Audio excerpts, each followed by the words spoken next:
Good afternoon or evening, depending on where you may be, all of our Merry Marvelites. Welcome to another fun-filled, jam-packed installment of Marvel Movie Talk. I am Christian Bladt, as always, joined by Michael Shirley. Yeah, wrong way. I know, I always do. That's why I pointed both ways. We've got to practice our Brady Bunch thing. Yeah, I know. It's true. Hey, guys. And down, we have Ann B. Davis, Eric Connor. Yes, I stand by my theory. I don't care what facts say. Atari, the wall is covered with Atari logos. I think that that every television in Westview has an Atari 2600 hooked up to it, even in the 90s. And of course, Jeff Williams Jr. Jeff, how are you? I'm doing well. I just noticed you guys can't see my shirt because of how low my chair is, but I'm repping a Storm shirt. If you can see nice. it. I do see I think I'm liking it. I'm really excited about it. I'm off brand, but going Chinese New Year and asking, got dim sum? So every Iron Man you can imagine. That's a lot of Iron Men. Have a good year of the ox. Yeah, exactly. So let's dive right into it. We do have a little bit of other news.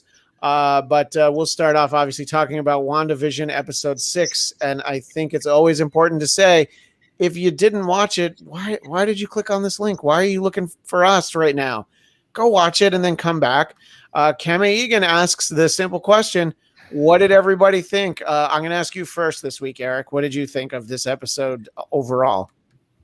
Well, it's funny. I feel like I've been a beacon of positivity with all these episodes. Until the first half of this one. This was the first time, and I think maybe it's my age. I know I look exceptionally young, but I'm not. And so even though I was a big fan of Malcolm in the Middle, I was a fan of Malcolm in the Middle as I think I was in college when it came out. And so I don't have that same sort of pull to Malcolm as others might. So I found like the first 10 minutes to be a little bit of work. That being said, I watched the second time, appreciated more. The second half, I thought, was pretty great. And I think part of it might have been like Pietro. I know he's supposed to be annoying. And I was like, okay, mission accomplished. He's annoying.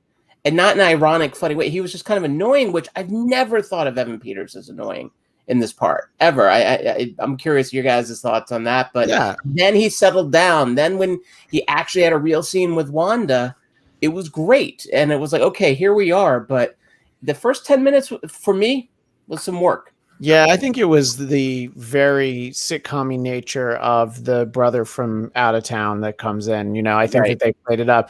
But my wife and I, when we were watching this, I think he was like 2 lines into the episode. And it was like, oh, they could not have brought Aaron Taylor Johnson in to do comedy. It's like you have all these funny lines for him.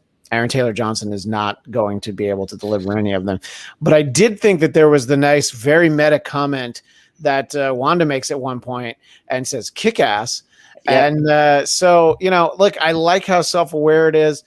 He didn't bother me. And Eric, what I'm taking away from the fact that you watched Malcolm in the Middle in college, I'm like, man, he's even older than I am. And I thought I was the oldest person. When did Malcolm in the Middle come out? It was in the early 2000s. Oh, no, I was out of college. I was out of college too, actually.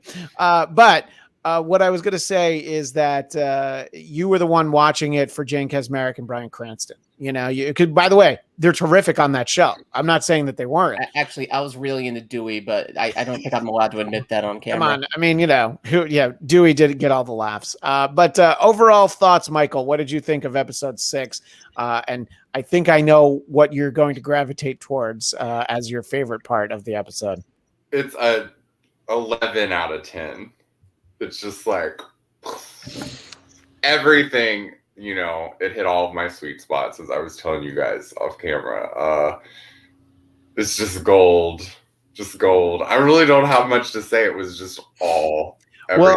Well, let's talk about some of the more exciting things. Was first of all, I loved getting comic book accurate Pietro Maximoff, not just the suit, but the fact that they had the little wingtips. Yeah, I was just like, yeah, that's perfect. And I love how they made it up with like clothes that looks like he would have in that time period, like with that shirt and the jean shorts, the jean shorts.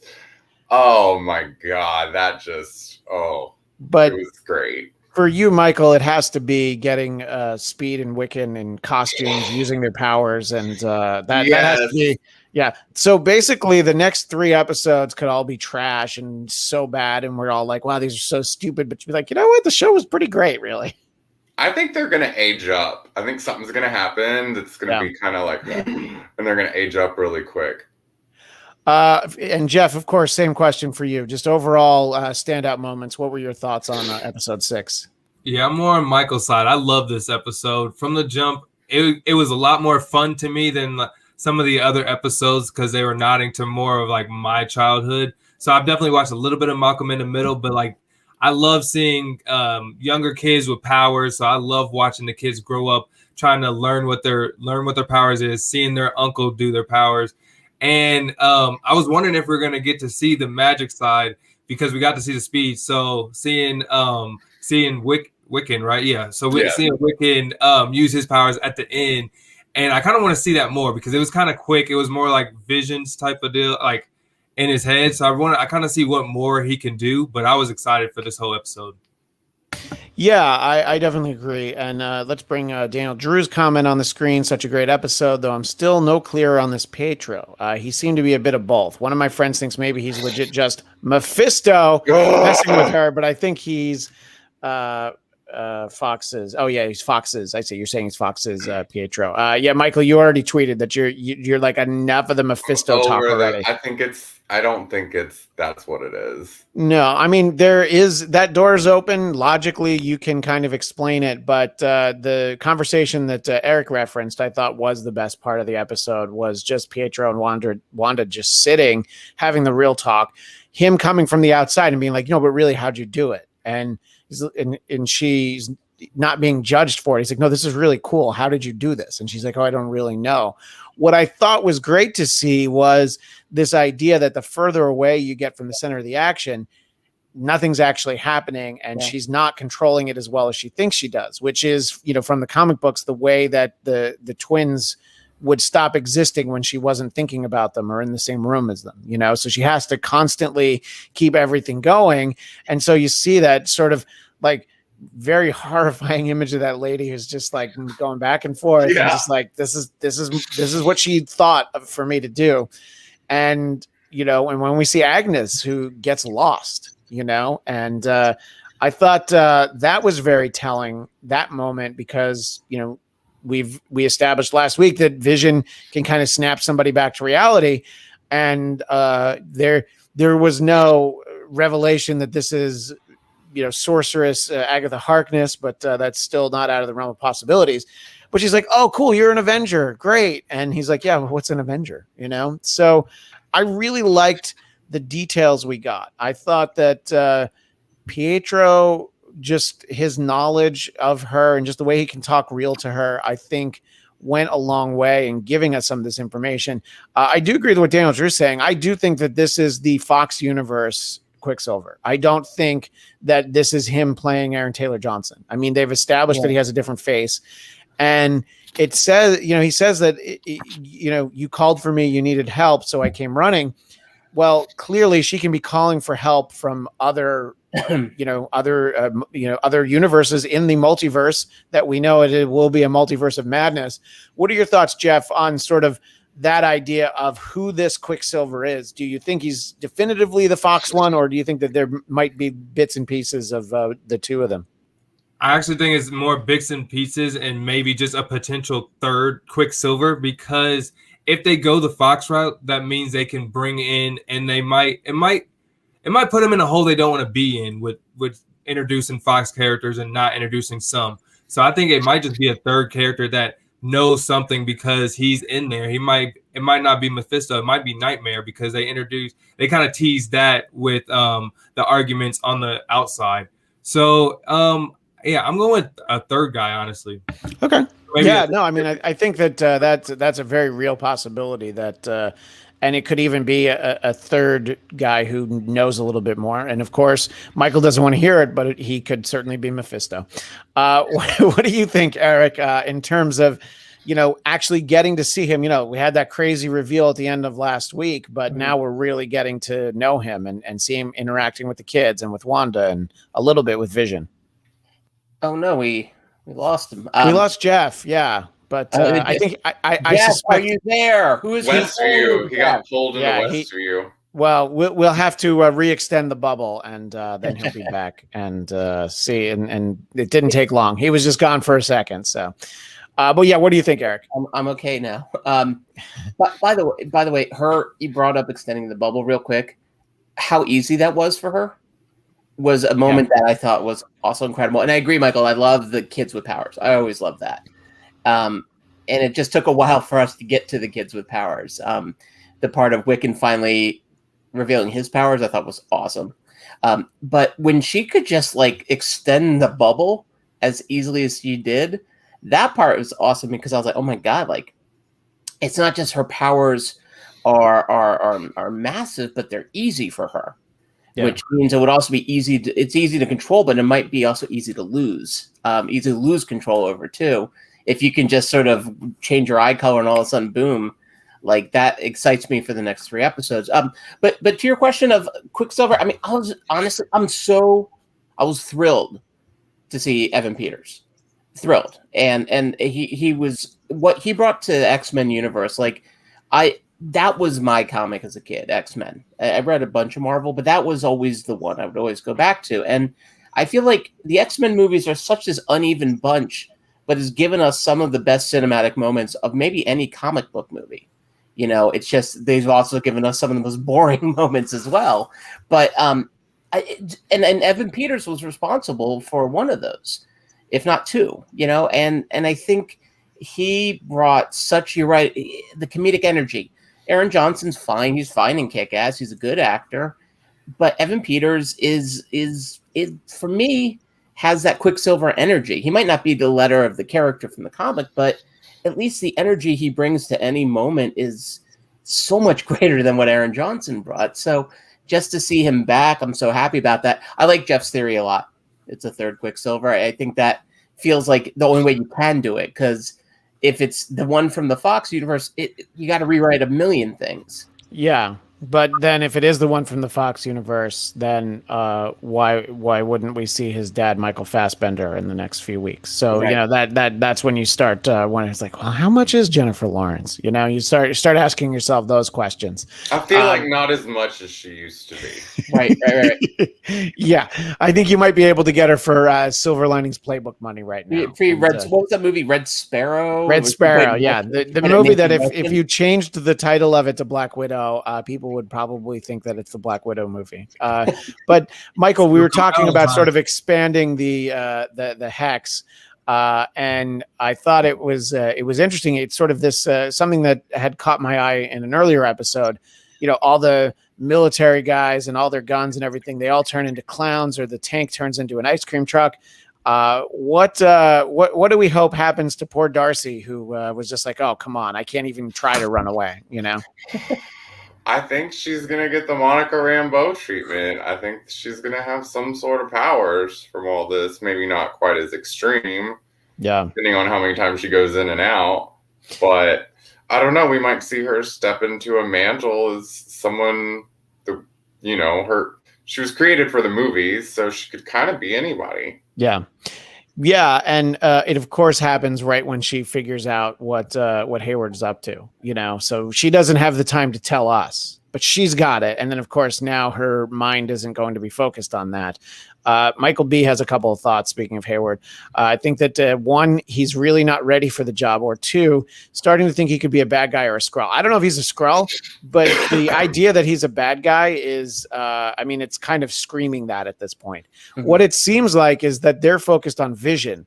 They want this, this tactical weapon that is Vision to try and somehow figure out how to utilize it for their own good. I think that they're happy to take out Wanda so that they can get Vision back. Cause they had it in the first place.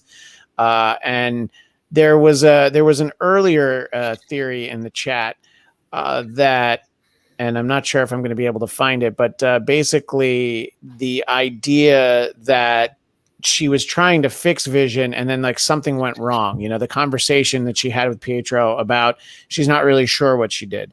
It might actually have been unintentional. There's some of the ideas that she has the Mind Stone, which we're not quite sure how she would have gotten that from Cap, but she could have it somehow. And, you know, I mean, there's no reason to argue that she can't go back in time, by the way. You know, I mean, if she's able to do these reality things, if she's able to pull a Pietro in from another universe, you know, what are your thoughts as you watch the episode, Jeff, in terms of what might actually be going on, you know, with Wanda? Do you think that she set out to like, well, I'm going to just create a sitcom life, or is it more complicated than that?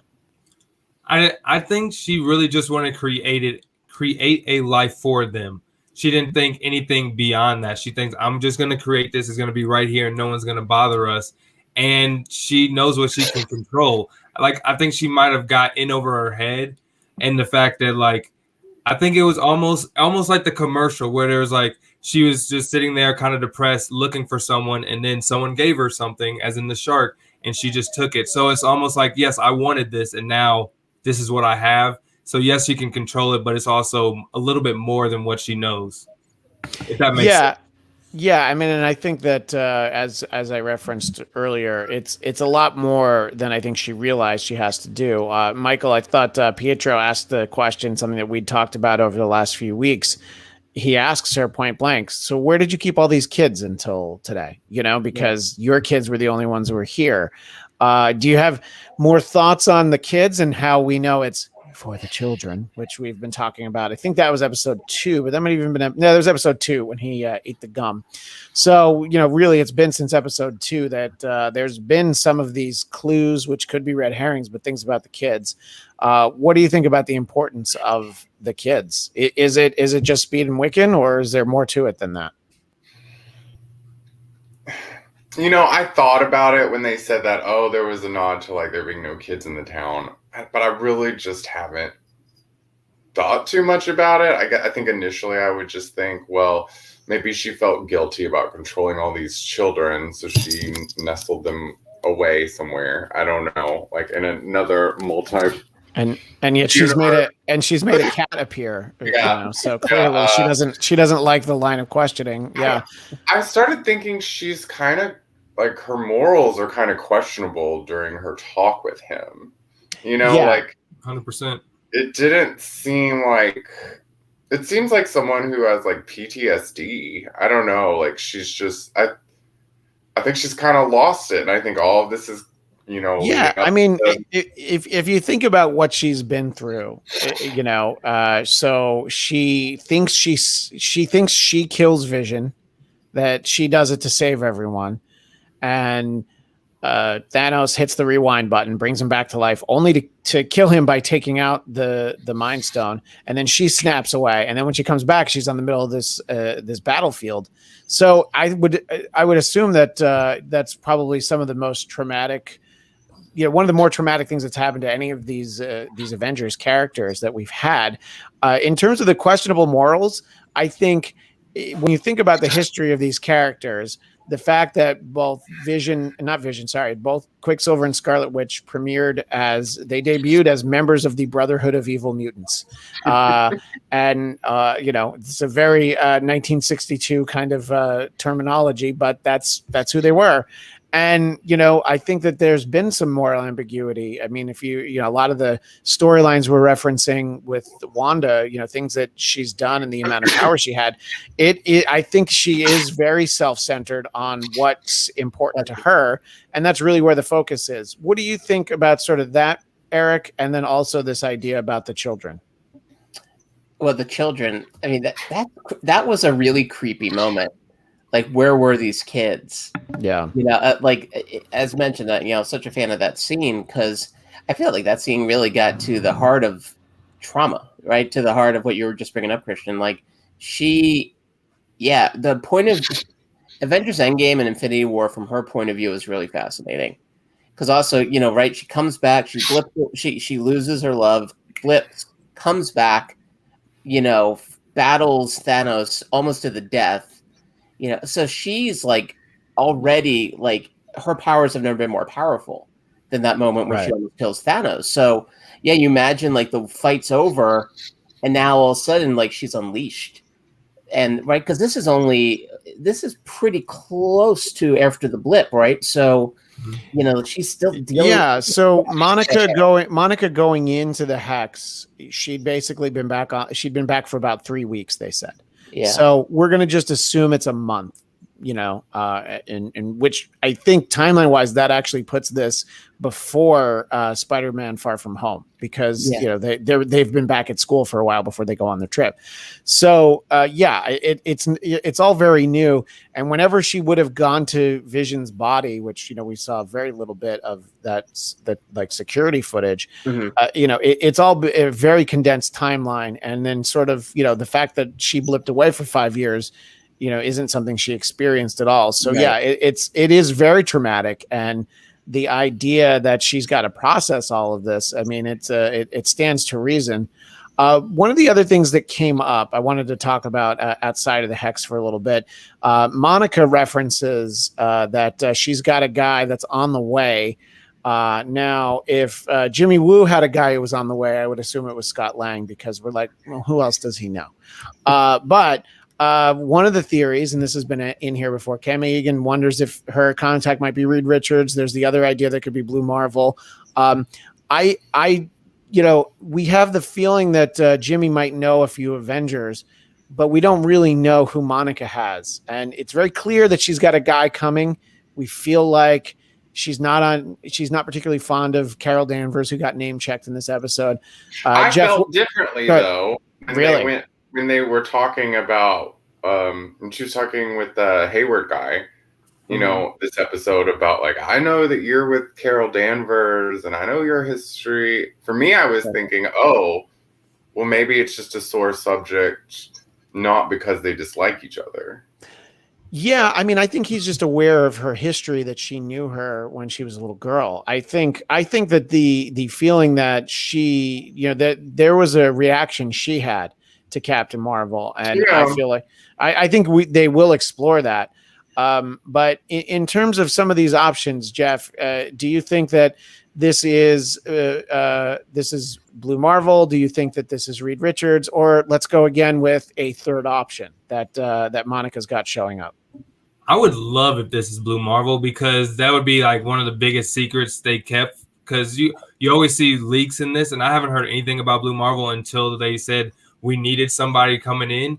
I don't see this being Reed Richards. I feel like since they introduced that the Fantastic Four is coming in, they're not going to introduce him in a TV show.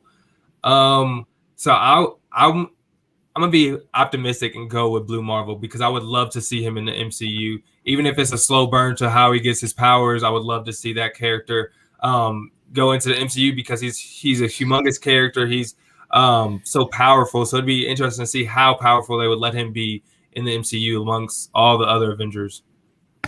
Michael, any thoughts? Is there anybody that you have a wish list that it would be? Let's just assume it can't be Jean Grey, and then we'll move from there. Well, who's to say she can't do that? She spent a lot of time in space.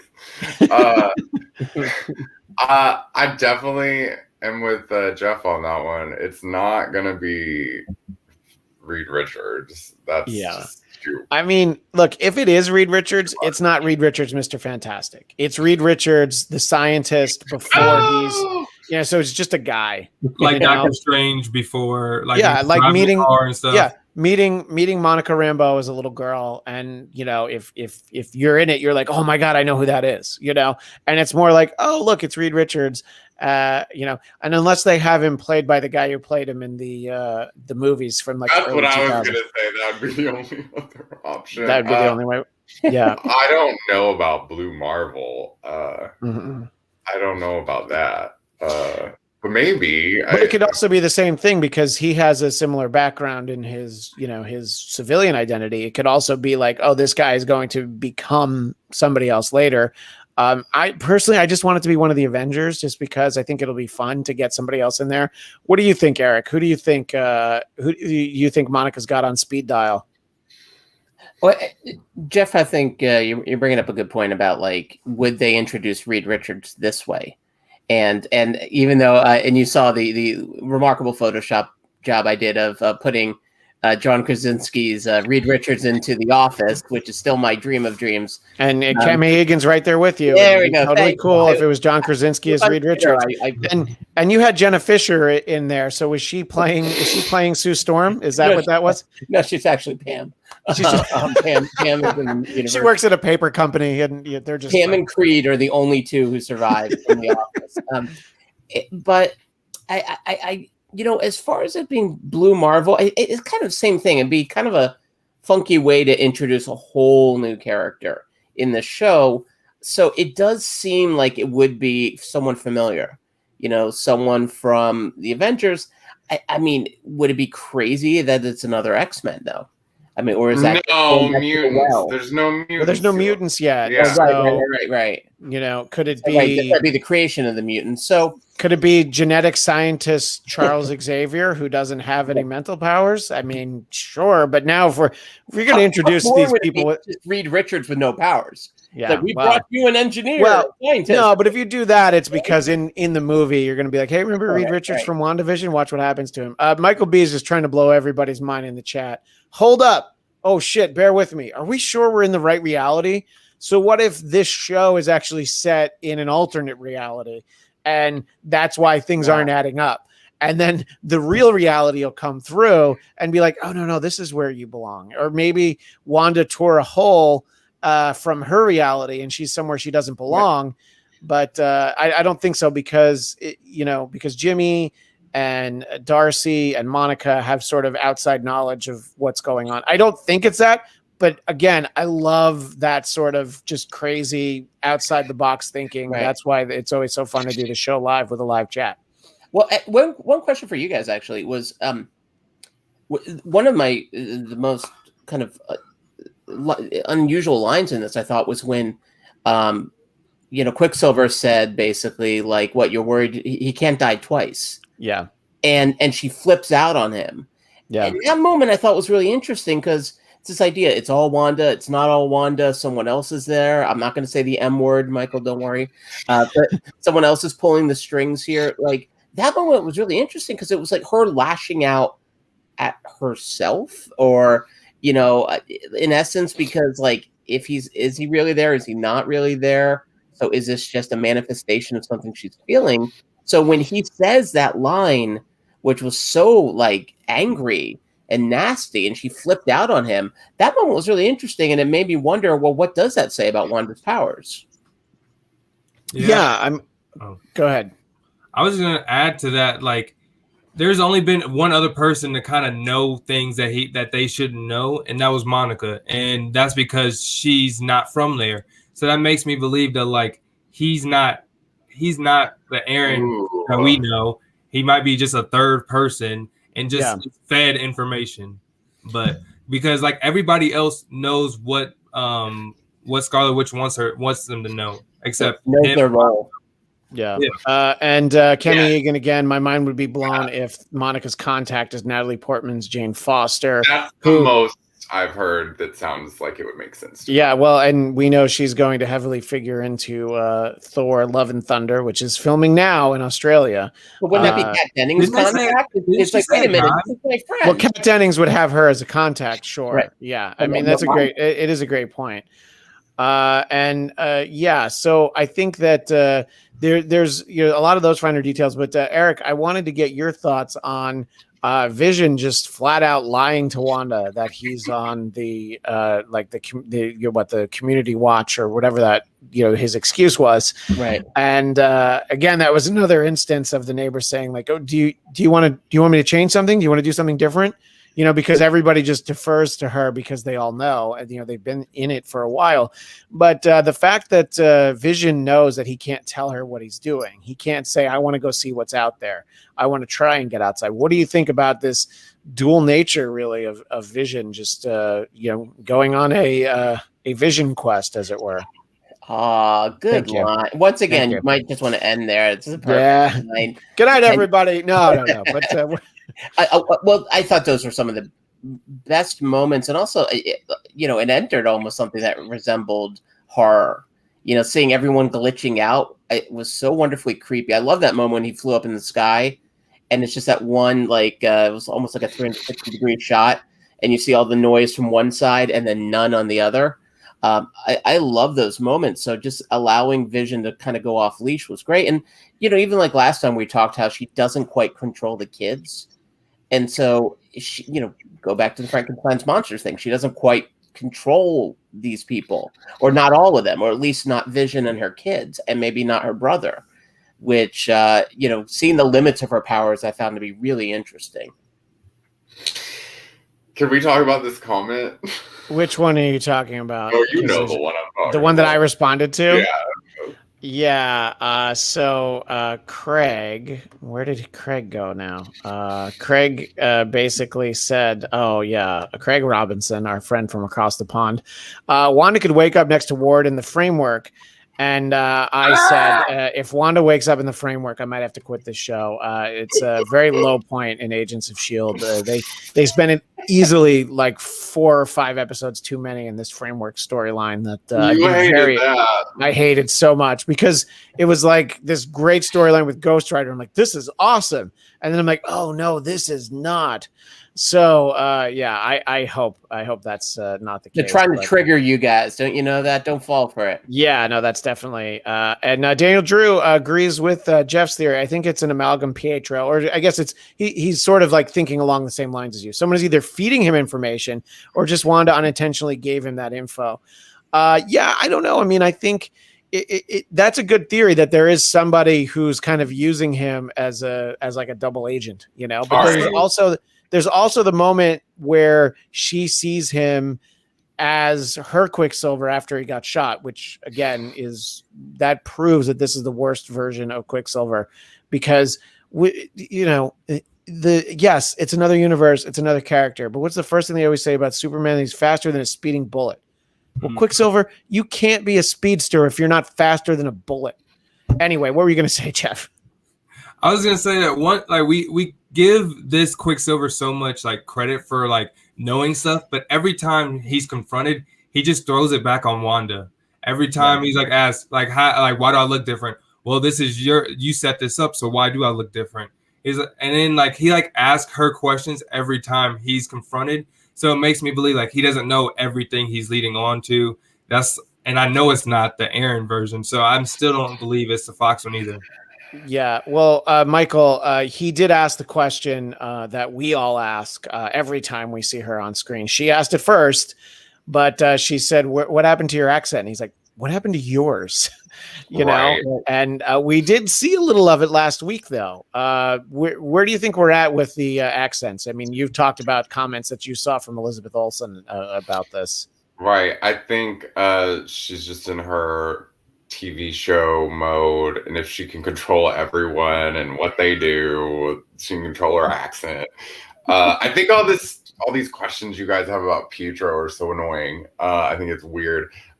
Like, you can't see he is the Fox Pietro, and he, just like everyone else, just like Vision, he is sucked into like her mind games. I think if Vision touched his head, he would be like, where am I? Like, what's going on?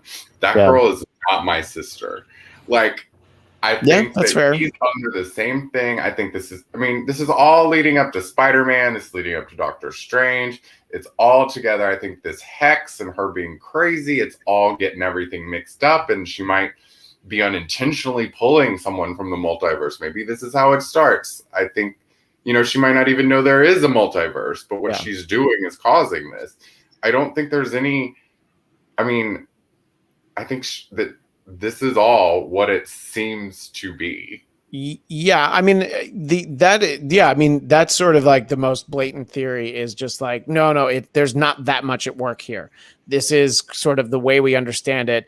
Wanda did this. At the moment, she's not really sure how or why. Right. But she did this. She is pulling things out of, basically out of the sky, and one of them happened to be her dead brother. Because but she didn't do it right.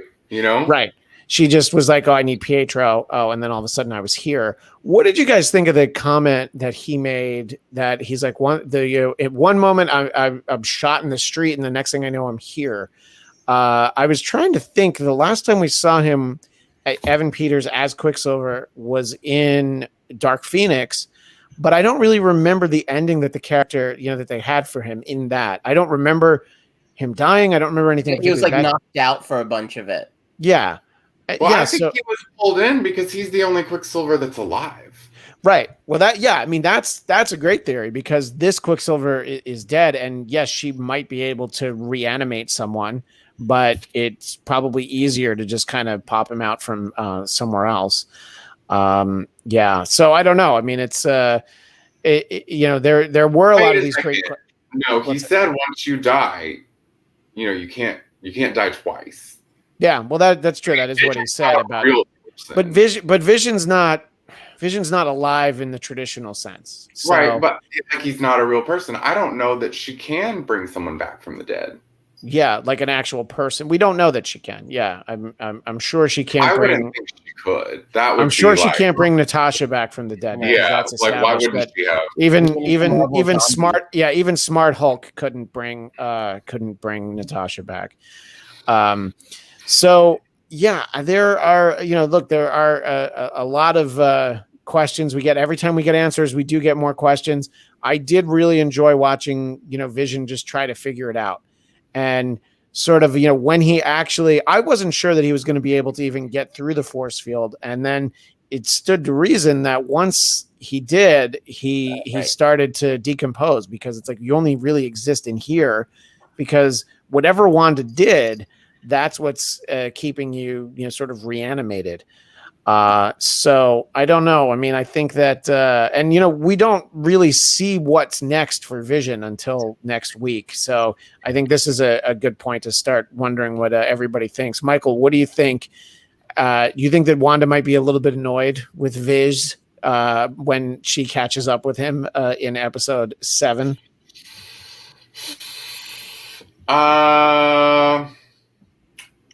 I think if she'll listen to anyone, she'll listen to him. That's what I think. Yeah, I do think that that if anybody's going to be able to talk her out of this, he's the only one. Pietro's not going to be able to talk her out of it, and as we saw in this episode, he's not interested in talking her out of it. I do think we've gone down this road. There was a reference to the multiverse earlier. I think that this series will definitely directly tie into Doctor Strange and the Multiverse of Madness, and it's why I very much expect that we'll see him probably at the very end of episode 9. I don't think that this story gets entirely resolved at the end of episode 9. No. I think the people in this town probably get to go back to living their lives, but she moves on to something else. She goes to the moon and she brings back the Inhumans. No, I'm just saying that because I want people to. I just picked the thing that I think I would take that show back. I would take a season 2 of it. It didn't have a chance. It did not get a chance, but most people didn't want it to get a chance. What do you think, Eric, in terms of the multiverse? But look, as a couple of married gents here on the show, we may have upset our wives a time or two in our lives. I'm not going to pretend that I know your business, but it does happen sometimes. And he did flat out lie to her. How do you think that Wanda's going to take this? It's funny you bring that up because I was thinking about that. Like, okay, they didn't really have much of a chance to ever live together as an actual couple. Right. Yeah. They were on the run, on the lam. They'd have their little rendezvous, and that was about it for a while there. And then, of course, they get separated. So I think there's something to be said for now. All of a sudden, they have a relationship. And relationships are romance is easy. Relationships are hard. And so all of a sudden now they have to learn what it are they compatible, right? Like it's kind of fun. It's like in the midst of all this, like a movie like Mr. and Mrs. Smith, which is maybe one of the great metaphors ever about marriage. Please don't read into mine with that. Obviously I know I look a lot like Brad Pitt. I was thinking you looked like Angelina, but that's fine. However you see yourself, I'm just trying to keep it body positive, So So no, I mean, the multiverse is all over this thing, and I totally agree. I still feel like there is something else, but you're right. Maybe there's not. Maybe it's mocking us with the even teasing us with Agatha, with the witch's hat. Yeah, I did see. Yeah, they better make if she's not a witch here, Catherine Hahn better play a witch at some point. Like could she be in the Hocus Pocus reboot, perhaps? Hocus or Pocuser, you mean? I hope. I think that. I mean, I don't know. I think HBO Max has a Hocus Pocus reboot or sequel or something in the works. And Jeff, I'll kind of bring you into this. Cami Egan is taking it a step further. There's definitely a lot of animosity between Vision and Wanda. I want to see them throw down at each other with their powers. My wife was talking to me before we saw this episode. We were talking earlier yesterday about sort of some of the ideas for different genres, and it's not a sitcom, but there's this legendary scene in The Sopranos where Tony and Carmela just go at each other in a way that it's probably just some of the most real uncomfortable argument between spouses on television ever. And if we got something that kind of evoked that, it would bring the Marvel universe into a very, very different part of all of our lives, but also I think to actually see them, fight in the way that you'd expect to see them fight using their powers, but just to have that as an escalation of, she's got to be pissed at him. So what do you think we're going to get between Vision and Wanda next week? Yeah, I think she's going to be pissed at him, but I think rightfully so, he's going to go right back at her.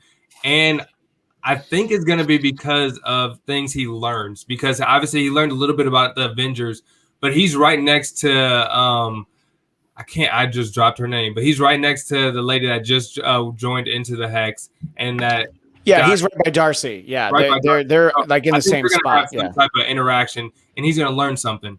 But just jumping forward to the fact that he's rightfully so mad, I think she's just going to tell him the truth, because there's no more lying. You can build a bigger Hex or whatever, but he's been outside of that, so he knows that there's something going on. You just got to tell him the truth and hope that he's with you. And I feel like he is, because we've still seen this is our house, it's time to fight, that type of scene in the trailer. So how do we get from there without them like kind of reconciling this argument? Yeah, I think that they'll get over their stuff, and it may be because there is some kind of threat facing all this, and maybe the threat is Sword. Although most of them did not get away, but there's enough. Hayward, they made sure that he got away. And Michael, I wanted to get your thoughts on a different topic from Daniel Drew. Next week is the Modern Family episode, I think, and by Modern Family, I think some of us also think like The Office, sort of the single camera comedy with the testimonials, or will there be one more before that? Will the last episode in this reality be reality TV or elsewhere? I don't know. I think that the last episode is not going to be a TV genre. I think it's all going to build to that episode 9, and that's going to all be like real world stuff. You might go in and out of the Hex, but I think the Wanda simulation isn't something we're going to have in episode 9. But do you think that the next couple episodes, Michael, we're going to get some things? I know that you would love to see reality, or the idea. Both Modern Family and The Office are faux reality shows. I mean, they're right. They're like 9-year documentaries. Is the conceit of both of those series, Right. I think if we are going to get a documentary reality style show, it's going to be next week or the week after. I think that 9 is going to be just like kaboom, kaboom, kaboom, kaboom. I think it's going to be a wild episode.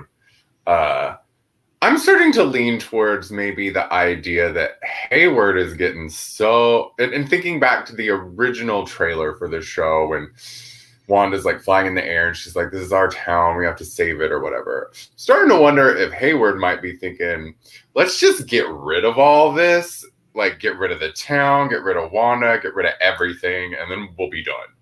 So I'm starting to think maybe they're going to just try to blow up the town or just like send it off into space or something. And or maybe he's got like a little pocket Chernobyl, like just add water and then the town's going to implode on itself. Or a Tesseract type of deal. Yeah. Like the Tesseract. Yeah, I mean, that's true.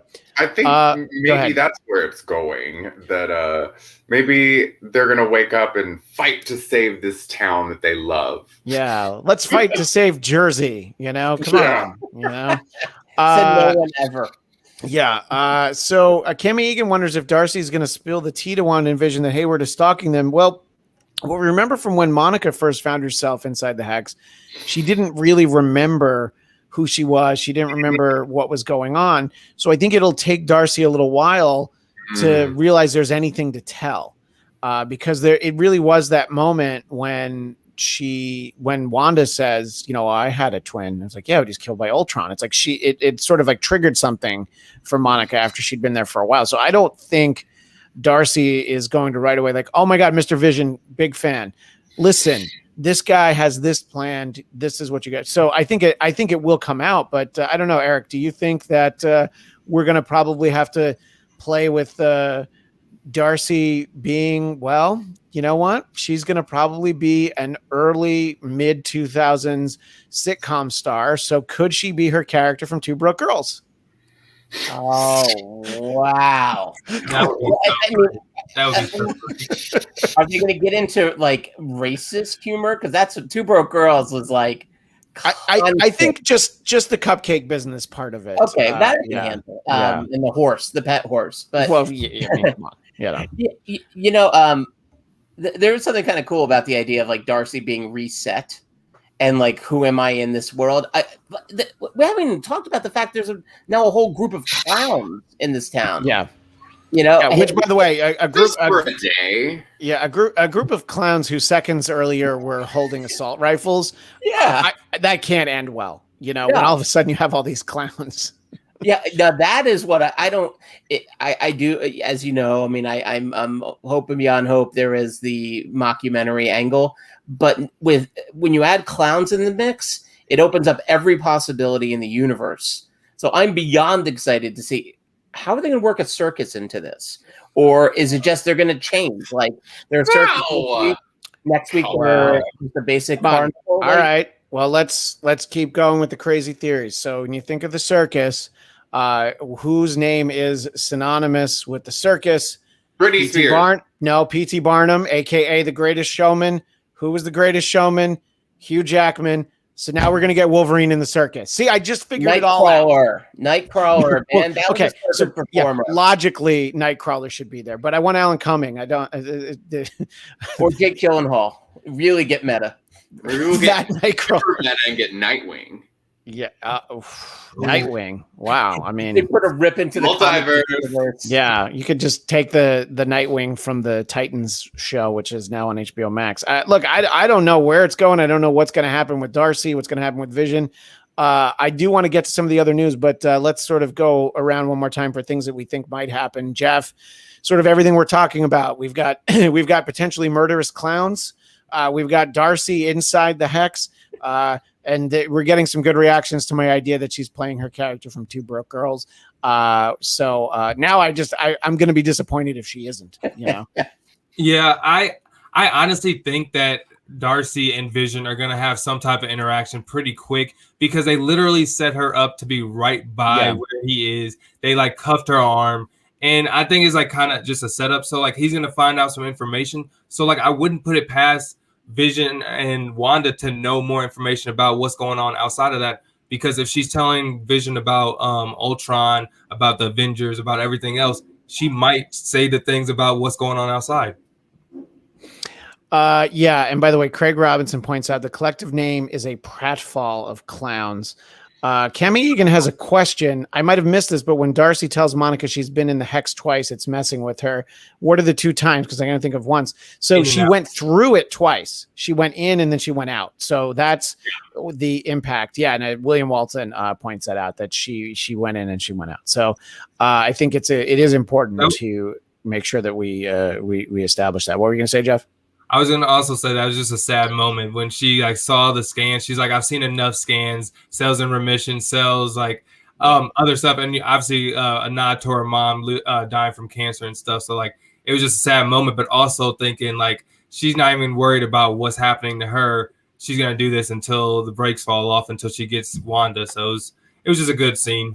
Yeah, and it's when she'll turn into whatever they want to call that character that, she's had a few names, but they won't call her Captain Marvel, I'm sure. Although Michael is convinced that she'll be Captain Marvel within one more movie. But Michael, where do you think we go? We're talking about Darcy, we're talking about Vision, but look, we've still got a really mouthy twin brother. We've got two precocious kids who now have powers. Where do you think this story takes us in episode 7 next week? I don't think Pietro is going to be around for very long. I think she's going to just either be gone or she's going to send him away because she gets sick of the stuff he's saying. Do you think there's any chance that we also see Aaron Taylor Johnson? No, okay. I don't think at all.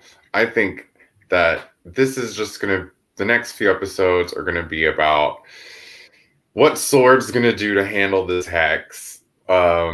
Vision and Wanda getting on the same page and trying to maybe do the right thing and fix what she's done. I don't know. I kind of think in the end that, like I said earlier, I think they're just going to try to blast this town into obliterate. And I think that they're going to have to try to keep that from happening. So you're thinking series finale of Little House on the Prairie, where they basically dynamite the town. I love it. I think that that is obviously what you were saying. Eric, where do you think we go between now episodes 6 and 7? Michael, I agree with your theory too, because that the missile or rocket they were going to shoot at Wanda, that thing's pretty big. It might take her out, but it's going to take out a lot of other people if that was effective. So this idea that that Hayward it doesn't mind having collateral damage, I think very much feels like that'd be a good story engine for our last few episodes. I'm curious if maybe the last 2 episodes will both not be in some kind of TV construct, because I feel like that's a 2-parter, and so you basically, the show's over come episode 8. I think we got to get 2000, and I think we got to get 2010s. We're already. That's fair. I hope so, but yeah. It seems technically. But technically, Malcolm in the Middle it bridges 90s and 2000s, so they can go wherever they want. By the way, did you notice the movie marquee? I even did the geeky shit of looking it up. Incredibles and Parent Trap, they came out in different decades. So, and of course it's the Lindsay Lohan Parent Trap, or as Jeff says, the only Parent Trap. I don't know why I attributed that to you, just because it made me laugh in my head. Other Parent Traps, by the way, my kids went on a Parent Trap binge. I got very nervous. Last thing I was going to say, the idea of Wiccan and Speed being teenagers, deep in their teens, that I want to see, because you talk about losing control. I mean, my older son's 12. He's still thankfully kind of not there yet, but I assume the second we're done with his bar mitzvah, the Hellcat's going to come out. So that I'm really looking forward to see. And when you say Hellcat, you mean Patsy Walker, obviously the Hellcat. I wanted to bring in another question from Michael B. If we're in the prime reality, why hasn't Hayward called in the rest of the Avengers? I have an easy answer. I asked that question 2 weeks ago. Yeah, he does not want them to know what he's up to. He is up to something that any one of them would say, no, you do have to stop what you're doing. And Ghost 8386 wondering if he's working with Secretary Ross, aka Thunderbolt Ross, or Baron Zemo. And we know that we will see Baron Zemo in just a few short weeks, actually. And I think it's a month from right now, when Falcon and Winter Soldier premieres. Anyway, so there are plenty. You guys not think that could be pushed back? No, it has a premiere date. Okay. They did a Super Bowl ad. Yeah, they had a Super Bowl ad, and it was one of those if you want to see the whole trailer, we're not paying 2 minutes on the Super Bowl, we're just paying for 1. So go online to see it. So yeah, in what is it, 3 more Fridays, WandaVision ends. The following Friday, Falcon and Winter Soldier will premiere. At least that's what the Super Bowl told me. So I bet, Black Widow's getting the New Mutants treatment right now. Well, that was back together.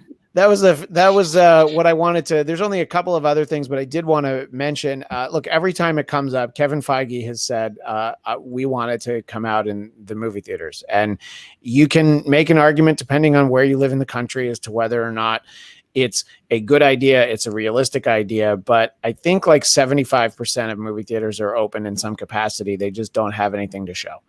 And I heard the craziest thing that I heard was that of all places, New York City is going to have people attending a Nets game next week. It's only 10%, but I'm like indoors at a basketball arena. So I'm like, look, if you're opening that door, I think that having movie theaters open to some capacity in May 7th, it's not that far out there. And I think that they would lose money, if movies are at reduced capacity. But if they put that thing out digitally, they're not going to make a fraction of what they have. So they don't need to. They're not desperate. This isn't Warner Brothers. They don't need to give all their movies away. They're not going to give it to you on Disney Plus.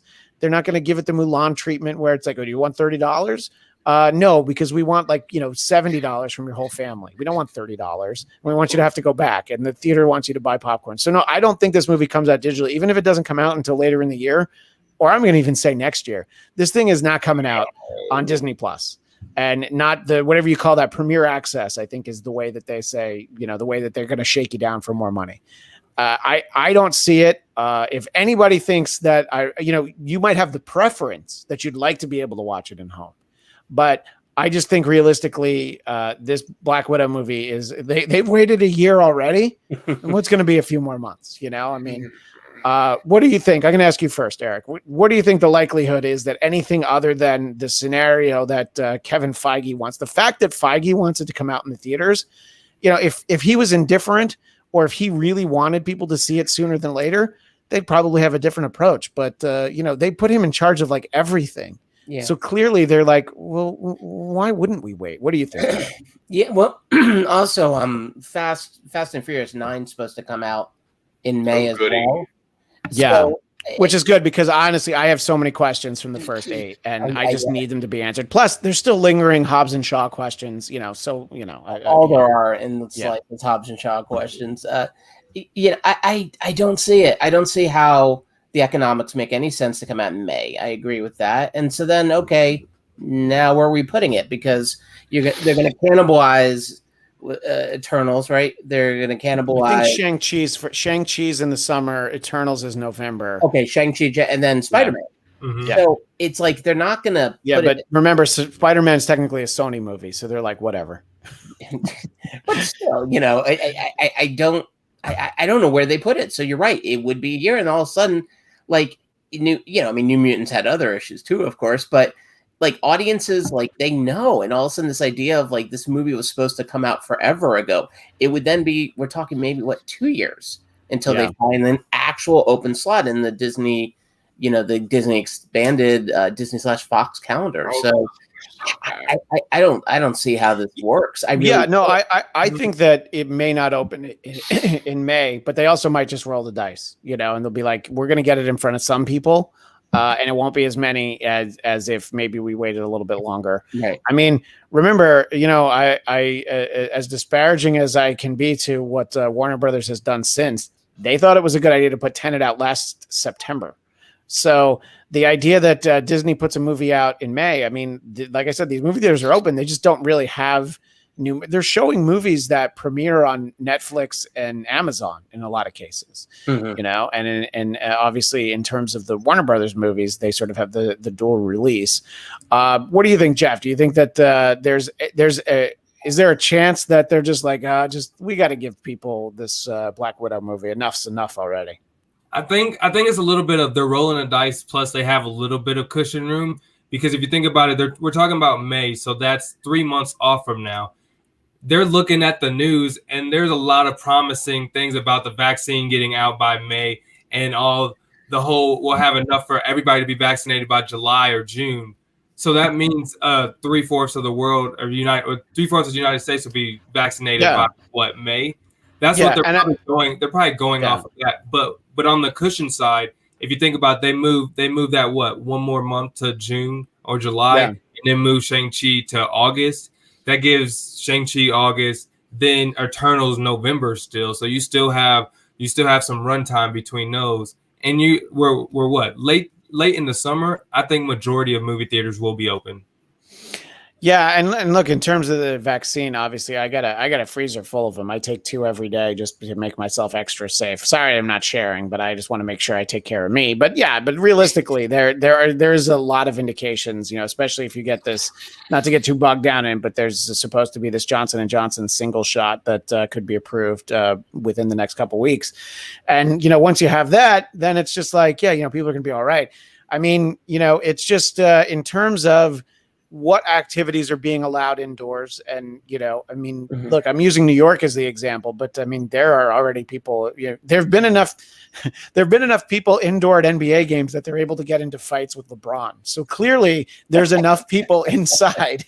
But Michael, you don't want it to ever come out in theaters. You just want them to give it to you on Disney Plus, right? I mean, you're like, yeah, just give us. Yeah, they can have like a virtual film premiere and put cardboard cutouts in the movie theater seats. Yeah. I just really don't care about this movie anymore. Like, I love Black Widow. It's just like, why did you give her a movie after she died? I don't know. I really don't care about there's that problem. Yeah. If this movie had come out when it was supposed to have, which is the time that it's set right after Civil War, you wouldn't have this problem. You'd have this problem. You'd have this problem with Shang-Chi or the Eternals. That would be the movie in this slot. But anyway, I know we talk about it so much, but it's because it comes up so much, and you have people that feel so strongly. And I just feel like from a business perspective, that it will come out theatrically, whether it's May, this summer, or some other point down the road. But I think we're at a point now where we're likely to see it this calendar year for sure. I just don't want it to change the shows or change. I don't think it'll change the. I don't know how much is tied to all this. Yeah. Is there I can't think of what her name is, but the other Black Widow, as in Black Widow's sister, who we think is going to take on the mantle. I heard Yelena Belova, yeah. I heard the rumor that she's in the Falcon and Winter Soldier. I don't want it to change these shows. That's why I'm worried about that. I've heard that too, but the fact that show is premiering in March tells me that she must not be. Yeah. And if she is, it won't really. They cut her out because of it. Well, that's true. They could. That's what I'm saying. Yeah. So there was reference to this in the chat, and it did come up. We talked beforehand, so for Captain Marvel 2, there it is. I'm not familiar with this actress, Zawe Ashton, but somebody in chat knew that she's from Velvet Buzzsaw, and I'm like, man, whatever Velvet Buzzsaw is, I clearly need to see this. It's an art movie on Netflix. Jake Gyllenhaal.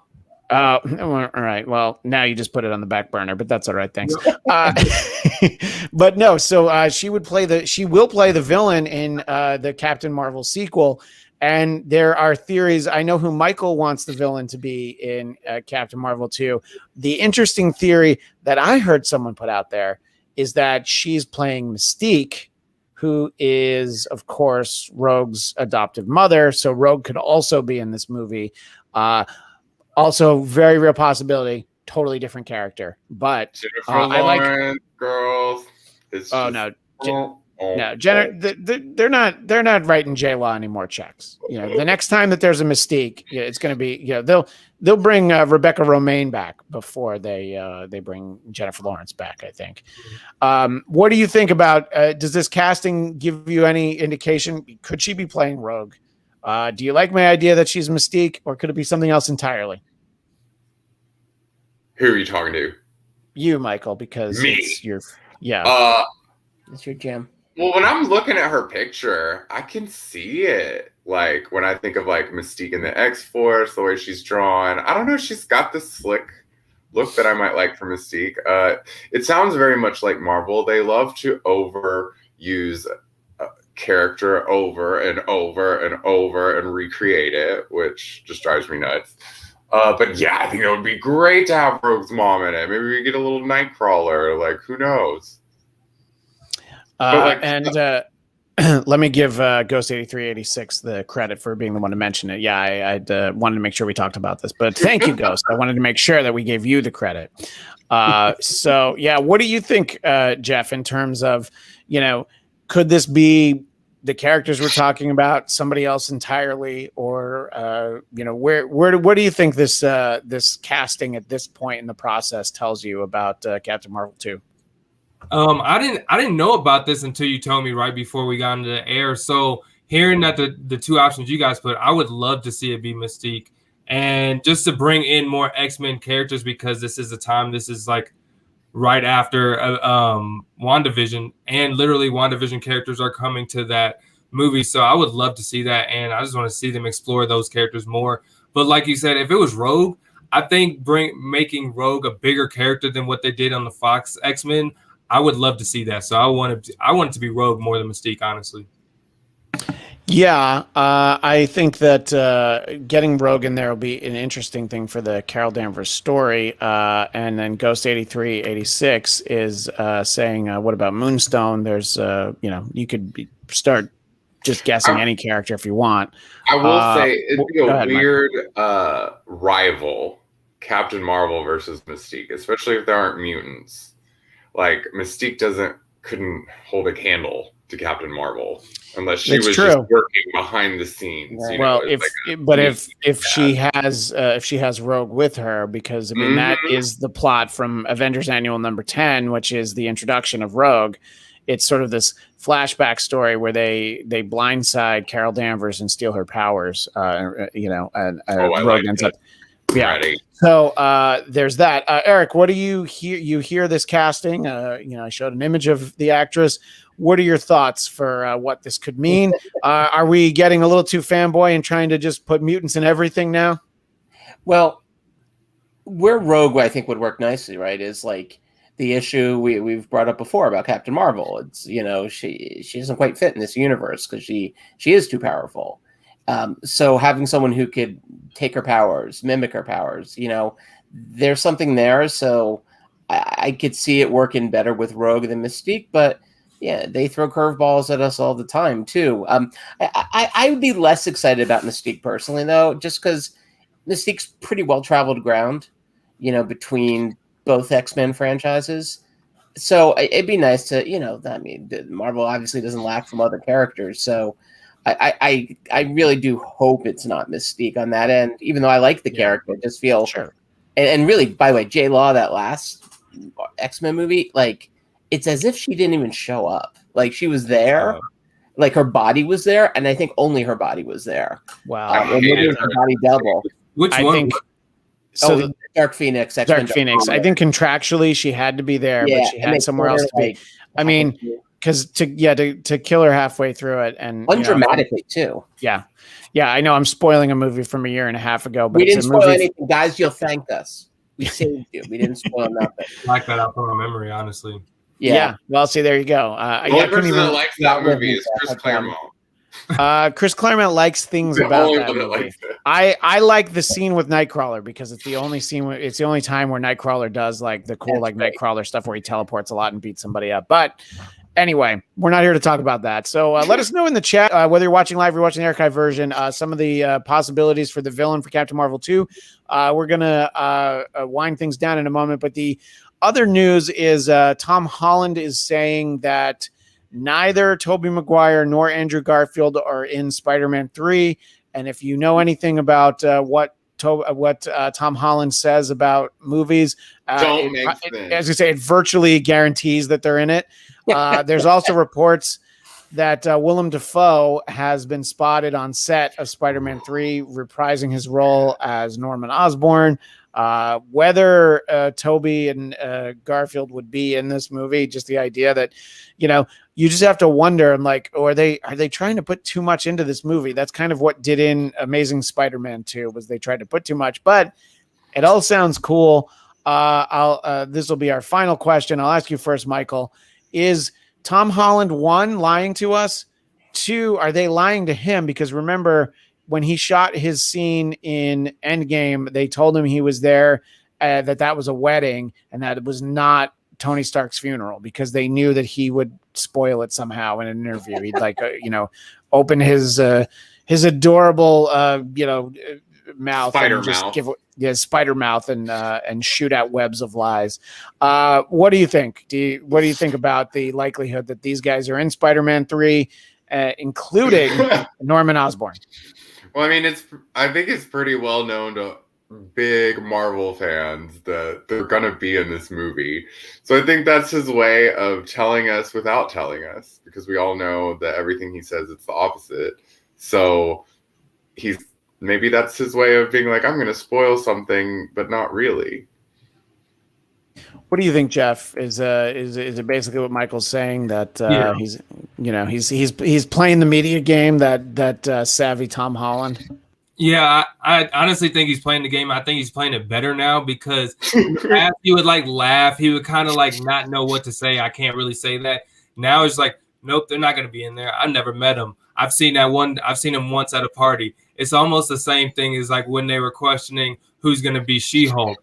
The main actress blatantly said, no, I'm not in it. 2 weeks later, hey, y'all, guess what I'm going to be doing? Like, it's one of those things like, no, we're just going to say no. We're going to blatantly lie and then pop up and it all be true.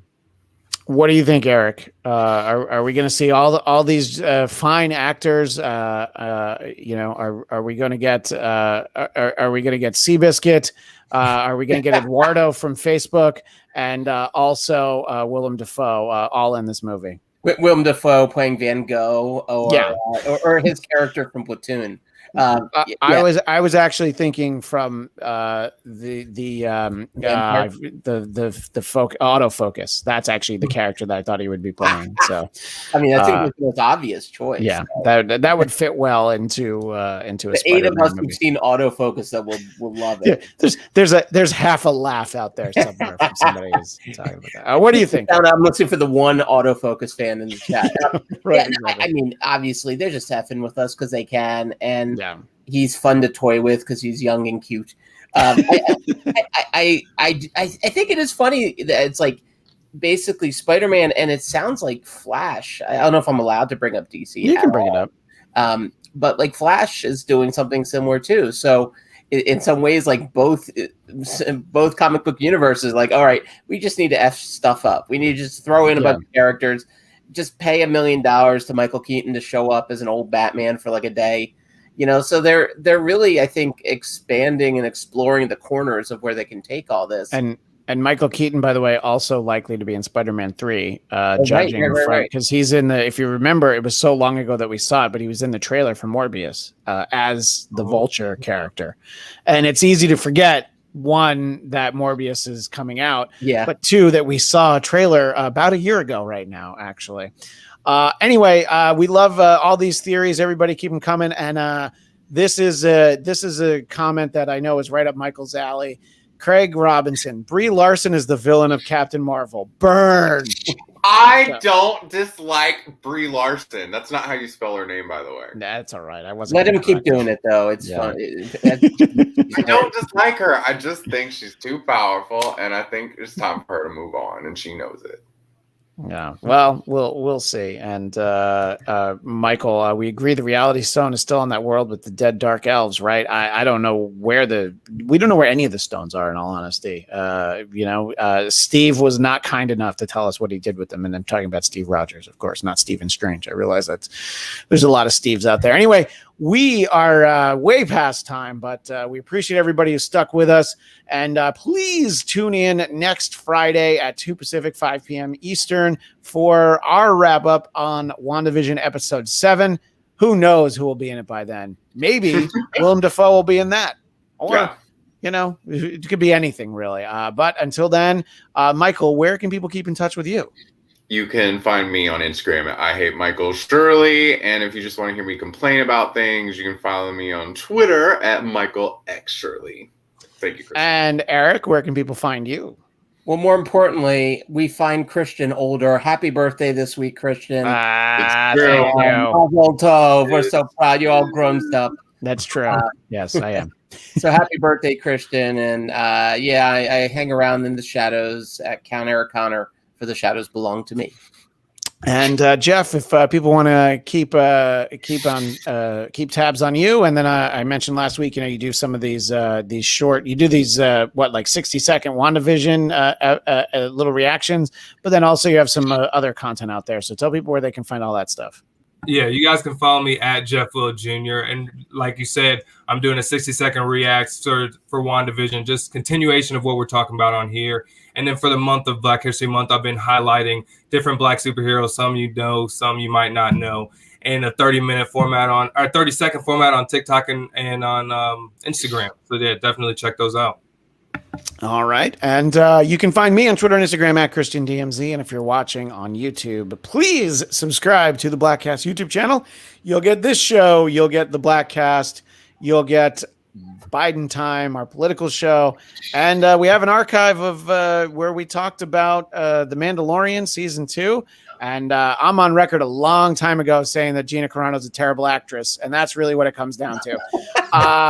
Also, what else did we do? We did so many shows. We did Star Trek Discovery. So there's so many shows that you can find on the Blackcast YouTube channel. So please subscribe, hunt around over there, and we will see you next week. As the great Stan Lee would say, Excelsior.